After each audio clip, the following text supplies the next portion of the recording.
27 August 1967 These skydivers पूछते हैं ऑर्टनर airport, to है यूएसए एक्सटेड ओहायो। और इनमें से 16 स्काईडाइवर्स जिनका तजुर्बा भी सालों का था, वो उनकी जिंदगी का खौफनाक और आखिरी दिन था, वो भी एक छोटी सी गलती की वजह से। एक ऐसी गलती जिस पर दुनिया भी हैरान थी, इतनी छोटी सी गलती हो कैसे सकती है। असल में उनको वर्ल्ड वॉर 2 में यूज होने वाले B-25 बॉम्बर प्लेन से फ्री स्काई डाइविंग की ऑफर मिली थी, और ये ऑफर उनको एक प्राइवेट कंपनी ने दी थी जो ऑलरेडी उस प्लेन को मॉडिफाई कर चुकी थी। एक एक करके जब डाइवर्स प्लेन में बैठने लगे तो ओवरवेट की वजह से सिर्फ 20 डाइवर्स को बिठाया गया, जो कि सबसे ज्यादा स्किल्ड थे। बाकी के 10 डाइवर्स जो प्लेन में ना जा सके, उनको वक्ती तो बहुत अफसोस हुआ, लेकिन उनको क्या ही पता था कि ये फैसला उनकी जान बचाने वाला है। चलिए जानते हैं कि कैसे 18 स्काई डाइवर्स जिन्होंने इस खुशी से जंप किया कि वो लकी हैं जो B-25 जैसे हिस्टोरिकल प्लेन से जंप कर रहे हैं, और कैसे जो उनको किस्मत लग रहा था वो उनकी बदकिस्मती बन गया, और उनके एक्साइटमेंट से भरे हुए चेहरे कैसे खौफ से भर गए, और जैसे जैसे वो नीचे जाते गए वैसे वैसे उनके जिंदा रहने के चांसेस भी खत्म होते गए। 27 अगस्त को मौसम में खराबी की वजह से थोड़ा सा डिले हो जाता है, लेकिन कुछ ही देर बाद प्लेन B-25 दोपहर 3 बजे टेक ऑफ कर जाता है, जिसमें 20 स्काई डाइवर्स मौजूद होते हैं। प्लान के मुताबिक B-25 बॉम्बर प्लेन ने 20,000 फुट की बुलंदी पर इन डाइवर्स को लेकर जाना था, और ठीक इसी एयरपोर्ट के ऊपर से इनको ड्रॉप करवाना था, और बाकी के 2 डाइवर्स को 30,000 फुट की बुलंदी से ड्रॉप करवाना था। जैसे ही बॉम्बर प्लेन टेक ऑफ करता है, उसके साथ ही सेस्ना 180 एक छोटा प्लेन भी एयरपोर्ट से टेक ऑफ करता है। इस छोटे प्लेन ने सिर्फ 12,000 फीट की बुलंदी पर रहकर स्काई डाइवर्स की मूवी रिकॉर्ड करनी थी।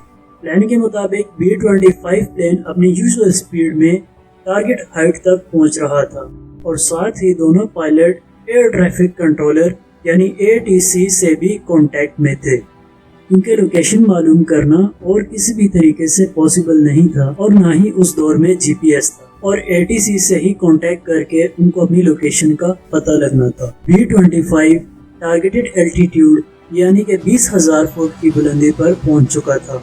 उसको सही लोकेशन पर जाकर डाइवर्स को ड्रॉप करना था। तो पायलट ने ATC से कांटेक्ट किया, तो कंट्रोल टावर ने पायलट को बताया कि वो ऑर्टनर एयरपोर्ट से बस 9 किलोमीटर ही दूर है। ठीक 1 मिनट बाद जब सेस्ना प्लेन ने अपनी लोकेशन का पता किया, तो वो बॉम्बर प्लेन से 9 किलोमीटर दूर था, और टारगेट पॉइंट से 18 किलोमीटर। मौसम भी खराब था, और सेस्ना प्लेन से B-25 दिख भी नहीं रहा था। कुछ ही देर बाद B-25 प्लेन के पायलट ने ATC से अपनी लोकेशन कंफर्म की। अब वो एयरपोर्ट के ठीक ऊपर थे, तो पायलट ने डाइवर्स को जंप करने का इशारा किया। जैसे ही डाइवर्स जंप करते हैं तो एक गलती हो चुकी जो जल्द ही उनकी आंखें बंद करने वाली थी। टेम्परेचर -30 होने की सूरत में सब डाइवर्स ने एक एक्स्ट्रा लेयर पहन रखी थी जंप सूट के साथ। जैसे ही सब डाइवर्स ने छलांग लगाई, उनको कुछ भी दिख नहीं रहा था घने बादलों की वजह से, तो उन्होंने डिसाइड किया कि बादलों से गुजरने के बाद वो अपने पैराशूट्स को डिप्लॉय करेंगे। बादल खत्म हुए तो सब डाइवर्स देखते हैं कि नीचे तो सिर्फ पानी ही पानी है, उनको तो जमीन पर लैंड करना था। असल में डाइवर्स लेक एरिक के ऊपर थे, जो ऑर्टनर एयरपोर्ट के बिल्कुल साथ थी, और ये दुनिया की 4th बिगेस्ट लेक है जो कई 100 किलोमीटर तक फैली हुई।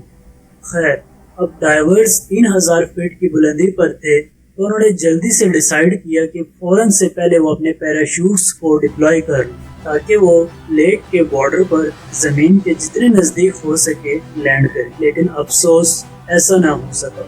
जिस जगह पानी में उन्होंने लैंड किया, वो जगह लैंड से कम 10 किलोमीटर दूर। उनका ख्याल था कि वो पानी में लैंड करने के बाद फौरन से अपने ऑनर से निकलेंगे और तैरते हुए मदद का इंतजार करेंगे।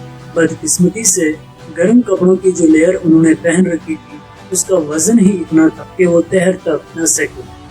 صرف 2 ڈائیورز نے ہی پانی میں گرنے سے پہلے اپنے جوتے اور فالتو چیزیں اتار لی تھی، جس سے وہ تیرتے رہے تب تک جب تک ان کو ریسکیو نہیں کر لیا گیا۔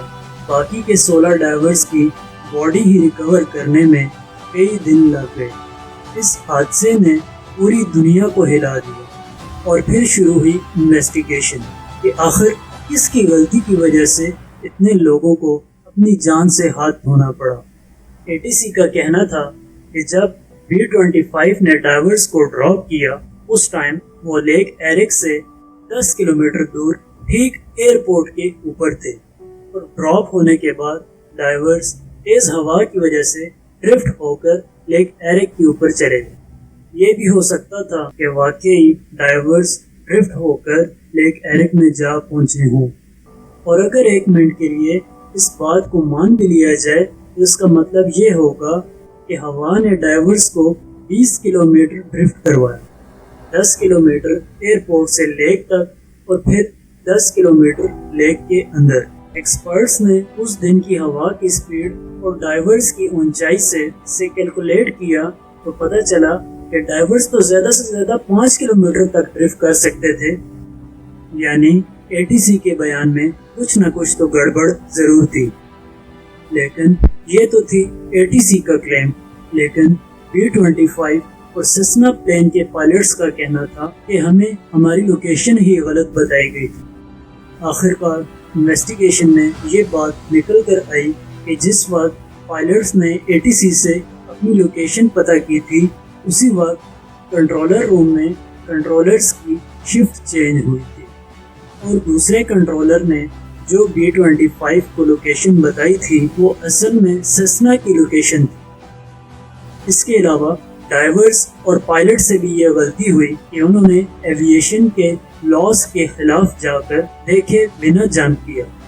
پھر 16 اسکائی ڈائیورز کی یاد میں اگلے 2 سال تک جتنے بھی اسکائی ڈائیورز تھے وہ جان بوجھ کر خود کو اس لیک میں جمپ کرواتے تھے۔ 1972 میں کورٹ نے فیڈرل اتھارٹی ایویشن کو ان 16 ڈائیورز کی موت کا ذمہ دار ٹھہرایا، اور B-25 کے پائلٹ کا لائسنس ہمیشہ کے لیے کینسل کر دیا، اور ڈائیورز کے لیے یہ رول بنایا کہ وہ کسی بھی واٹر باڈی سے کم 50 کلومیٹر دور ڈائیونگ کریں گے۔ امید ہے آپ کو یہ ویڈیو پسند آئی ہوگی۔